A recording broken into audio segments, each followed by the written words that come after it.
আপনাদের প্রত্যেককে welcome our official YouTube চ্যানেলে। যদি আপনারা আমাদের এই বাংলার খবর অফিসিয়াল ইউটিউব চ্যানেলে আজকে নতুন হয়ে থাকেন, অবশ্যই সাবস্ক্রাইব করতে ভুলবেন না।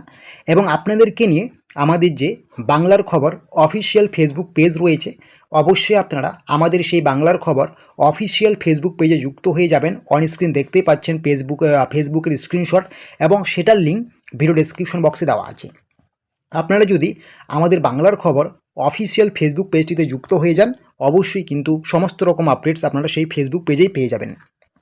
তো আপনারা জানেন ইতিমধ্যে কিন্তু ওয়েবসাইট ঠিকঠাক কাজ করছে। আপনারা কিন্তু ইলেকশন কমিশনের সার্ভিস অপশনে এসে কিন্তু আপনাদের 2026 সালের ফাইনাল ভোটার লিস্ট ডাউনলোড করতে পারবেন। খুব সিম্পল প্রসেস, এখান থেকে আপনারা ডাউনলোড করতে পারবেন। তো ফাইনাল ভোটার লিস্ট ডাউনলোড করার পরে আপনাদের কিন্তু একটা গুরুত্বপূর্ণ বিষয় সেখানে দেখাচ্ছে যে আন্ডার অ্যাডজুডিকেশন। এই আন্ডার অ্যাডজুডিকেশন কেন আপনাদেরকে দেখাচ্ছে সেটা নিয়ে কিন্তু আমরা আলোচনা করব। আর কি করে ডাউনলোড করতে হয় না করতে হয় আপনারা ইতিমধ্যে এটা সবাই জেনে গেছেন। প্রথমে স্টেট সিলেক্ট করতে হবে, ইয়ার সিলেক্ট করতে হবে, রোল টাইপ ফাইনাল সিলেক্ট করতে হবে, ঠিক আছে। এটা আপনাদের ফাইনাল সিলেক্ট করতে হবে, ডিস্ট্রিক্ট সিলেক্ট করতে হবে, ঠিক আছে। অ্যাসেম্বলি ল্যাঙ্গুয়েজ সিলেক্ট করে পার্ট নাম্বার আপনাদের আসবে, সেই যে পার্ট নাম্বারটা আপনি ডাউনলোড করতে চান সেটাকে সিলেক্ট করে ক্যাপচা এন্ট্রি করে ডাউনলোড করে নেবেন। কিন্তু ডাউনলোড করার পরে আপনাদের কী দেখা যাচ্ছে সেটা আমি একটু দেখিয়ে দিচ্ছি। কেন আপনাদের আন্ডার অ্যাডজুডিকেশন দেখাচ্ছে সেটা দেখালে আপনাকে কি করতে হবে, কোন ভোটারগুলোকে বাতিল করা হলে, সমস্ত কিছু আমি লিস্টে গিয়ে আপনাদেরকে দেখাচ্ছি।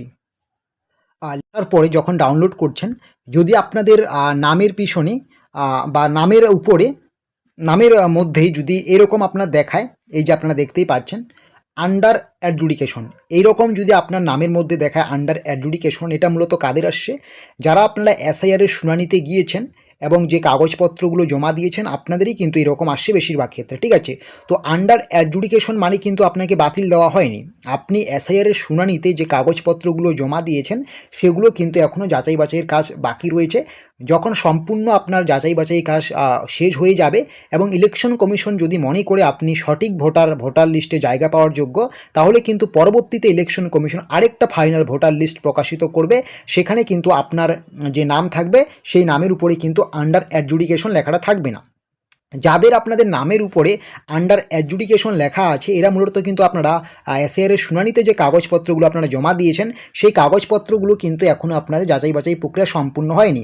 যখনই আপনাদের যাচাই বাছাই প্রক্রিয়াটা সম্পূর্ণ হয়ে যাবে তখনই কিন্তু আপনার এটা কিন্তু নতুন একটা লিস্ট যখন প্রকাশিত হবে সেখানে আপনার নামটি থাকবে এবং কোনো আন্ডার অ্যাডজুডিকেশন থাকবে না। তাই আন্ডার অ্যাডজুডিকেশন যাদের আছে আপনাদের কিন্তু চিন্তার কোনো বিষয় নেই, আপনাদের কোনো কিছু এই মুহূর্তে করতে হচ্ছে না।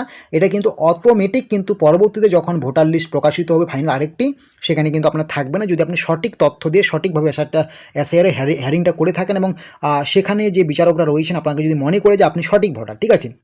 কিন্তু সমস্যা কাদের?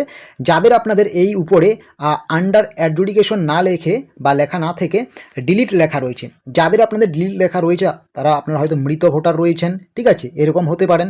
যদি মৃত ভোটার না হন তারপরেও যদি আপনার ডিলিট লেখা থাকে তাহলে কিন্তু অবশ্যই সবার প্রথমে আপনাকে কি করতে হবে, আপনি জীবিত আছেন তারপর ডিলিট দেখাচ্ছে তাহলে কিন্তু শুধু অপেক্ষা করলে হবে না, সঙ্গে সঙ্গে আপনার যে বিএলও রয়েছে বিএলওর বাড়িতে চলে যাবেন বা বিএলওর সাথে যোগাযোগ করবেন। তারপরে কি করতে না হবে সমস্ত কিছু গাইড কিন্তু আপনাকে বিএলওই করবেন।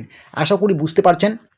এরকমের ছোটো বড়ো তথ্য বা আপডেটসগুলো পাওয়ার জন্য অবশ্যই আপনারা আমাদের এই বাংলার খবর অফিসিয়াল ইউটিউব চ্যানেলটিকে সাবস্ক্রাইব করে নেবেন এবং আপনাদেরকে নিয়ে আমাদের যে ফেসবুক পেজটি রয়েছে অবশ্যই যুক্ত হয়ে যাবেন। ভিডিও ডেসক্রিপশন বক্সে আমরা লিঙ্ক দিয়েছি।